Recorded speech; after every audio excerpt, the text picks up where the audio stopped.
Hi, இன்றைக்கி purple ரேடிஸில் ஒரு dish செய்யலாமா? பர்பிள் ரேடிஸ் மைக்ரோ கிரீன் பார்த்திங்கன்னா ரொம்ப ஹெல்த் பெனிஃபிட்ஸ் அதிகமாக இருக்கும். இதில் பார்த்திங்கன்னா நிறைய ஹெல்த் பெனிஃபிட்ஸ் இருக்குது மற்றதை கம்பேர் பண்ணும்போது. ஸோ இதோட இலை மட்டும் இல்லை, ஸ்டெம்மு கூட பர்பிள் கலரில் தான் இருக்கும். ஸோ இந்த டிஷ் பார்த்திங்கன்னா எல்லாேருக்கும் ரொம்ப பிடிக்கும் மார்னிங் சாப்பிட.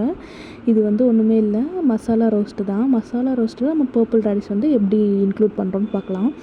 நார்மலாக மசாலா ரோஸ்ட்டுக்கு செய்கிற மாதிரியே மசாலாவை நல்லா தாளித்து வெங்காயம் பச்சை மிளகாலாம் போட்டுட்டு வேக வச்ச உருளைக்கிழங்கு போட்டு மசிச்சுக்கிறோம்.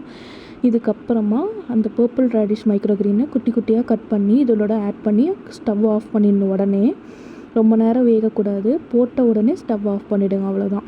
இதை நார்மலாக நம்ம ரோஸ்ட் ஊற்றும் போது மேலே ஸ்ப்ரெட் பண்ணிவிட்டு நெய் ஊற்றி சாப்பிடுவோம்.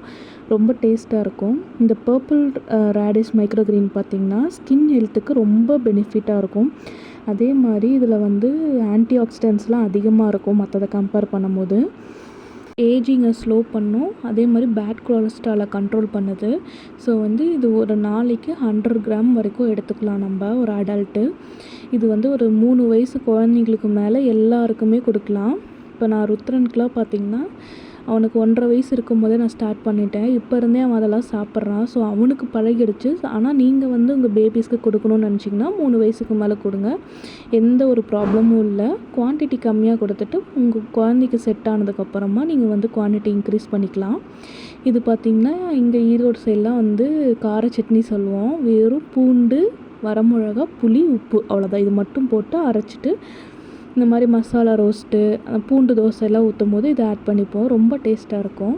நார்மலாக தோசைக்கு நல்லெண்ணெய் ஊற்றி வச்சு சாப்பிட்லாம், நல்லாயிருக்கும். கண்டிப்பாக ஒரு டைமாவது இந்த பர்பிள் ரேடிஷ் மைக்ரோ கிரீனை சாப்பிட்டு பாருங்கள். கண்டிப்பாக உங்களுக்குலாம் ரொம்ப பிடிக்கும். மைக்ரோ கிரீனை எப்படி சாப்பிட்றதுன்னு தெரியாமலே நிறைய பேர் வாங்காமல் இருக்கீங்க. பட் இதில் நிறைய ஹெல்த் பெனிஃபிட்ஸ் இருக்குது. நம்ம டெய்லியும் எடுத்துக்கிற பொரியலில் எல்லாத்துலேயுமே ஆட் பண்ணலாம், ஒரு ப்ராப்ளமும் இல்லை. நம்ம இதை இப்படி தான் ப்ராப்பராக சாப்பிட்ணும்ல எதுவுமே இல்லை. மைக்ரோ கிரீனை எப்படி வேணாலும் சாப்பிட்லாம். இது ஏன் சாப்பிட்றோம் அப்படிங்கிறத நிறைய பேர் கேட்குறீங்க. இதில் என்ன பெனிஃபிட்ஸ் இருக்குன்னா, நார்மலாக இந்த காலத்தில் நிறைய சத்து டானிக்கு, மருந்து, மாத்திரை எல்லாமே வந்துருச்சு. நமக்கு எந்த பொருளை எப்படி சாப்பிட்றதுன்னு தெரியல. ஸோ இதில் நிறைய பவர் நியூட்ரியன்ஸ் இருக்குது. அதனால் நம்ம டெய்லி எடுத்துக்கலாம். நெக்ஸ்ட் வீடியோவில் பார்க்கலாம். பாய்.